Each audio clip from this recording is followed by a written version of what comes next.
नमस्कार दोस्तों। तो भारत अमेरिका संबंधों में जॉइंट स्टेटमेंट के जितने भी सेक्टर थे हम लोग डिस्कस कर चुके हैं। बस लास्ट में 2 सेक्टर बचे हुए थे, इनमें बहुत ज़्यादा पॉइंट्स नहीं है। ग्लोबल ग्रोथ को आगे बूस्ट करने के लिए क्या क्या स्टेप लेंगे दोनों देश, और उसके बाद जो नेक्स्ट जनरेशन है हमारी, उस नेक्स्ट जनरेशन को एम्पावर करने के लिए क्या क्या स्टेप्स लेंगे। तो उनमें से कुछ 7-8 कुछ इंपॉर्टेंट पॉइंट हैं, उनको भी डिस्कस कर लेते हैं। तो पॉइंट नंबर 37 से स्टार्ट होता है। पॉइंट नंबर 37 में आप देखिए कि G20 की होस्टिंग कर रहा है भारत। इसके लिए जो है भारत की प्रशंसा की उन्होंने। और इसके बाद में पॉइंट नंबर 38 में जो है मल्टीलेटरल बैंक्स को और G20 के लेवल पे जो देशों को, डेवलपिंग कंट्रीज़ को फंडिंग होती है, उस फंडिंग को और बेहतर बनाने के लिए काम करेंगे। और जो मल्टीलेटरल डेवलपमेंट बैंक्स हैं उनका और विकास कैसे हो सके, तो इसके लिए जो है एक एवोल्यूशन एजेंडा बनाएंगे। इसके अलावा जो है यूनाइटेड स्टेट्स 2026 में होस्टिंग करेगा G20 की अपने पिट्सबर्ग शहर में। और अगला पॉइंट जो है डिजिटल पब्लिक इंफ्रास्ट्रक्चर को दोनों ही देश जो है बूस्ट करने के लिए काम करेंगे, ताकि जो है इंक्लूसिव डेवलपमेंट और कॉम्पिटिटिव मार्केट्स और इंडिविजुअल राइट्स को प्रोटेक्ट किया जा सके। और इन सब कामों को करते समय जो है privacy, data security, intellectual property, इन सब चीज़ों का ध्यान रखेंगे। उसके बाद अगले पॉइंट में ये लोग बातचीत करते हैं कि हम लोग वर्ल्ड बैंक में जो है G20 के जो कमिटमेंट्स हैं उनको पूरा करने के लिए इससे रिलेटेड, G20 से रिलेटेड एक अलग पूल फंड बनाएंगे वर्ल्ड बैंक में। उसके बाद अगले पॉइंट में आप देखिए इंडो पैसिफिक इकोनॉमिक फ्रेमवर्क को और मजबूत करेंगे, ताकि पैसिफिक ओशियन में जो भी इकोनॉमिक एक्टिविटीज़ हैं वो अच्छे से चल सकें। एंटी करप्शन एफर्ट्स करेंगे, एफिशिएंट टैक्स एडमिनिस्ट्रेटिव प्रैक्टिसेस को लागू करेंगे और कैपेसिटी बिल्डिंग मेजर्स को अपनाएंगे। अगले पॉइंट में आप देखिए कि जो है उन्होंने अपेक्स समिट के लिए जो नवंबर 2023 में होना है उसके लिए अमेरिका में इन्वाइट किया है उनको, नहीं, एपेक्स समिट में जो है इनवाइट किया है जो अमेरिका के सैन फ्रांसिस्को में होना है, तो 2023 के लिए।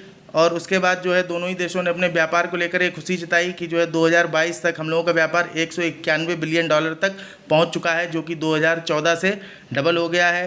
अगले पॉइंट में आप देख लीजिए भारत और अमेरिका के बीच में कुछ व्यापार को लेकर के मामले लंबित थे WTO में, तो उन मामलों को अब दोनों ही देश आपसी समझ के साथ, ऐसे 6 मामले हैं, तो उन मामलों को दोनों देश आपसी समझ के साथ जो है उसका सोल्यूशन निकाल लेंगे।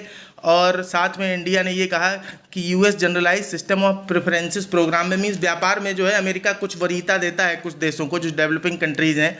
तो कुछ समय पहले ऐसा हुआ कि अपने जो प्रेफरेंस सिस्टम है उससे इंडिया को उन्होंने बाहर कर दिया, ये बोल के कि अब ये इंडिया जो है डेवलपिंग नहीं रहा। तो इंडिया ने जो है कहा कि मेरा जो स्टेटस था उसको आप वापस से रिस्टोर करिए। साथ ही साथ में उनका एक ट्रेड एग्रीमेंट्स एक्ट है अमेरिका का, उसमें भी जो है इंडिया ने कहा कि हमारा जो है स्टेटस उसमें जो था डेजिग्नेटेड कंट्री के तौर पे, उसको भी आप रिस्टोर करिए।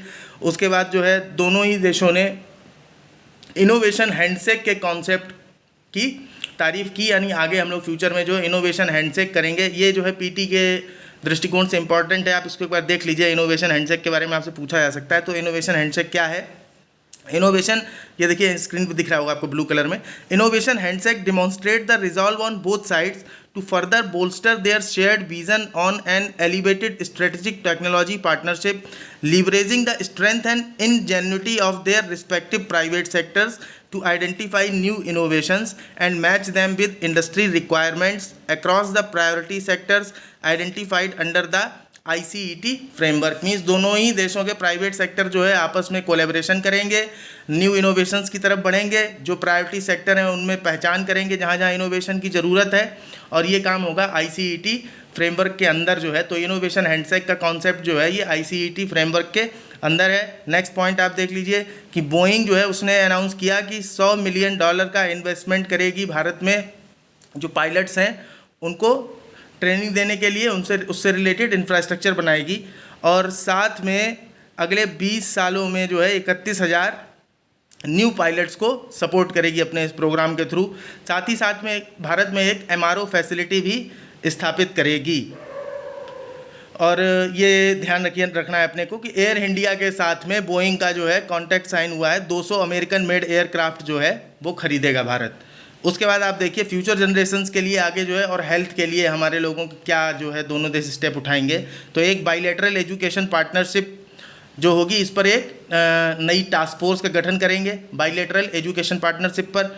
इसके बाद में India US global challenge institutes जो है उनकी स्थापना करेगी, दोनों ही देशों की ग्रोथ को लेकर के जो चैलेंजेस हैं उनसे डील करने के लिए, ताकि जो है इनोवेशन के लेवल पे, रिसर्च के लेवल पे, पीपल टू पीपल टाइज के लेवल पे आगे और ग्रोथ कर सकें इमर्जिंग टेक्नोलॉजीज़ के साथ। उसके बाद में अगले पॉइंट में आप देखिए कि H1B वीज़ा के लिए, H1B और L वीज़ा के लिए USA जो है अपने नॉर्म्स को थोड़ा सरल बनाएगा, और ऐसा केवल भारत के लिए नहीं करेगा, ऐसा दुनिया के और देशों के लिए भी करेगा। मीन्स वो अपने नॉर्म्स को सरल बनाएगा, जिससे जो है भारत की नेक्स्ट जनरेशन फ्यूचर में जिन्हें वहाँ काम करने के लिए जाना रहता है, उसके लिए उन्हें H1B और L वीज़ा की ज़रूरत पड़ती है, तो उसके नॉर्म्स को सरल बनाएगा ताकि और ज़्यादा इंडियन डायस्पोरा वहाँ पहुँच सके। और इसके बाद आप देखिए कि 2 कॉन्सुलेट अमेरिका भारत में जो है और अपने ओपन करेगा, एक बेंगलुरु में, एक अहमदाबाद में। और भारत जो है उसका पहले से एक कॉन्सुलेट वहाँ ओपन हुआ है सिएटल में, अमेरिका के सिएटल शहर में, तो उसको भी ऑपरेशनलाइज नहीं किया गया है, तो भारत उसको ऑपरेशनलाइज करेगा और साथ में 2 नए कॉन्सुलेट ओपन करेगा। उसके लिए अभी जगह के बारे में नहीं बताया है कि कौन सी जगहों पे ओपन करेगा। साथ ही जो लोग क्रॉस बॉर्डर वर्कर्स हैं, मींस जो लोग एक दूसरे देशों में जाके काम कर रहे हैं, जैसे मान लीजिए कोई अमेरिका का यहाँ पे कोई काम कर रहा है, या फिर इंडियन डायस्पोरा का कोई आदमी जो है NRI वहाँ पे काम कर रहा है, तो उनके जो अधिकार हैं उन अधिकारों को सुरक्षित किया जा सके पूरी तौर से, इसके लिए दोनों ही देश जो है फ्यूचर में एक सोशल सिक्योरिटी टोटलाइजेशन एग्रीमेंट को साइन करेंगे। अभी ये साइन नहीं हुआ है, इस पर बातचीत चल रही है, तो इसको फाइनलाइज करेंगे। सोशल सिक्योरिटी टोटलाइजेशन एग्रीमेंट, इसको ध्यान रखिएगा, ये जो है UPSC की PT के लिए इंपॉर्टेंट है, पूछा जा सकता है आपसे। दूसरा जो हेल्थ सेक्टर है, हेल्थ सेक्टर के लिए आप देखिए कि एक्टिव फार्मास्यूटिकल इंग्रेडिएंट्स या की स्टार्टिंग मटेरियल्स या की वैक्सीन इनपुट मटेरियल्स के लिए जो है सप्लाई चेन्स को और मजबूत करेंगे। ये एक्टिव फार्मास्यूटिकल इंग्रेडिएंट्स का मतलब समझ लीजिए आप, जो दवाइयाँ बनाने में जो इंपॉर्टेंट मटेरियल्स यूज होते हैं उनको बोलते हैं एक्टिव फार्मास्यूटिकल इंग्रेडिएंट्स। तो दोनों ही देश जो है 21वीं शताब्दी के लिए एक ड्रग पॉलिसी फ्रेमवर्क को तैयार करेंगे, इस पर बातचीत चल रही है। तो बाइलेटरल ड्रग पॉलिसी जो है उसको फाइनल करेंगे, अभी फाइनल हुई नहीं है। और ये ध्यान रखिएगा कि कुछ जो इलिसिट प्रोडक्शन और international trafficking of illicit drugs है, जो कुछ ड्रग बैन है या बैन होते हैं, तो उनको लेकर के जो व्यापार होता रहता है, उस व्यापार को रोकने के लिए, जैसे एग्जांपल भी दे रखा है, इन दोनों का नाम देख लीजिए आप, फेंटानिल और एम्फेटामीन। इस तरीके के जो भी स्टिमुलेंट्स हैं, फेंटानिल और एम्फेटामीन, इस तरह के जो भी स्टिमुलेंट्स हैं, उनको, उनके इलिसिट यूज को रोकेंगे। और साथ में जो है फार्मास्यूटिकल सप्लाई चेन को ऐसा बनाएंगे कि जो कि मॉडल फॉर ए वर्ल्ड की तरह काम करेगी। नेक्स्ट पॉइंट देख लीजिए कि कल्चरल प्रॉपर्टी एग्रीमेंट पे अभी बातचीत चल रही है, तो दोनों ही देश जो है कल्चरल प्रॉपर्टी एग्रीमेंट को फाइनल करके उसको अपने बीच में मतलब साइन करेंगे उस पर। अभी ये भी फाइनल नहीं हुआ, तो सोशल सिक्योरिटी टोटलाइजेशन एग्रीमेंट और कल्चरल प्रॉपर्टी एग्रीमेंट, ये दोनों ही एग्रीमेंट अभी फाइनल नहीं हुए हैं। तो जो हमारी 5 क्वेश्चन की सीरीज चल रही है डेली, उसमें भी एक प्रश्न ऐसा बनाया था, तो उसमें ये बोला था कि कौन कौन से एग्रीमेंट साइन हो चुके हैं, तो ये 2 एग्रीमेंट जो है अभी साइन नहीं हो पाए हैं। और उसके बाद आप देखिए कि यूनिवर्सिटी ऑफ ह्यूस्टन में तमिल स्टडीज़ के लिए एक चेयर स्थापित करेगा अमेरिका, और यूनिवर्सिटी ऑफ शिकागो में विवेकानंद चेयर जो है स्थापित करेगा अमेरिका। तो अपने 2 यूनिवर्सिटीज़ में एक चेयर स्थापित करेगा, एक जगह शिकागो की यूनिवर्सिटी में विवेकानंद चेयर और यूनिवर्सिटी ऑफ ह्यूस्टन में तमिल स्टडीज़ के लिए एक चेयर एस्टैब्लिश करने का मतलब ये होता है कि फिर जो है उस डिपार्टमेंट के रिगार्डिंग जो डेवलपमेंट होगा, उस डेवलपमेंट के लिए फंड वगैरह मिलते हैं। मींस प्रॉपरली जो है उस सब्जेक्ट को एस्टैब्लिश किया जाएगा उस यूनिवर्सिटी में। जैसे आप अपने यहाँ भी देखते होंगे कि यूनिवर्सिटीज़ में चेयर स्थापित की जाती हैं अलग अलग सब्जेक्ट्स के लिए, तो जब चेयर स्थापित की जाती है तो उसका कुछ मायने होते हैं, 4 से 5 पॉइंट होता है। उसके लिए अलग डिपार्टमेंट बनेगा, अलग डेवलपमेंट के लिए उसका एक सेक्टर मींस इंफ्रास्ट्रक्चर बनाया जाएगा, प्लस उससे जो है पर ईयर कुछ फंडिंग की जाएगी। और तो ऐसे कई सारे स्टेप्स जो है लिए जाते हैं जब चेयर बनाई जाती है किसी सब्जेक्ट के लिए। और इस तरीके से दोनों ही देश जो हैं represents the most expensive and comprehensive vision for progress in the history of our bilateral relationship. तो इस तरीके से ये जो विजिट थी ऑफिशियल स्टेट विजिट प्रधानमंत्री जी की, ये दोनों ही देशों के बीच में एक व्यापक और विस्तारवादी दृष्टिकोण के साथ जो द्विपक्षीय संबंध हैं उनके विकास को दर्शाती है।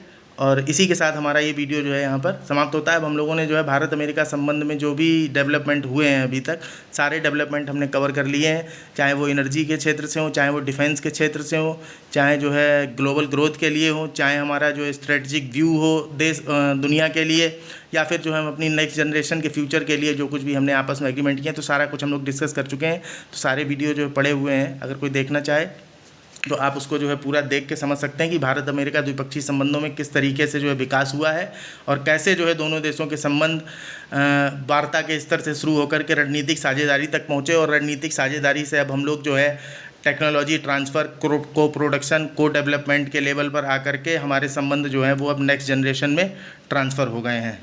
तो धन्यवाद।